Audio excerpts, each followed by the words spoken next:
বিপাকে মেহজাবিন চৌধুরী, আদালতের নতুন নির্দেশ। কি ঘটছে এই জনপ্রিয় অভিনেত্রীর সাথে?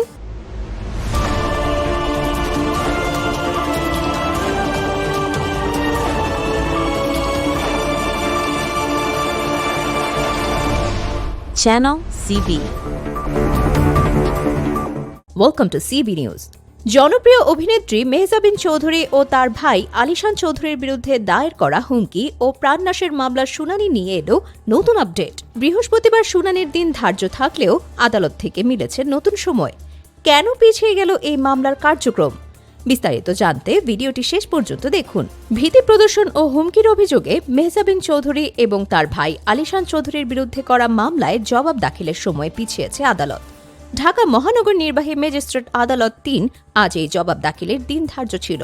তবে সংশ্লিষ্ট ম্যাজিস্ট্রেট বদলি হওয়ায় আজ শুনানি অনুষ্ঠিত হতে পারেনি। ফলে আদালত আগামী ১২ জানুয়ারি পরবর্তী শুনানির নতুন তারিখ নির্ধারণ করেছে। ঘটনার প্রেক্ষাপট বেশ চমকপ্রদ। মামলার বাদী আমিরুল ইসলামের দাবি, মেহজাবিনের সাথে দীর্ঘদিনের পরিচিত হওয়ার সুবাদে তিনি তাদের পারিবারিক ব্যবসায় ২৭ লাখ টাকা বিনিয়োগ করেছিলেন।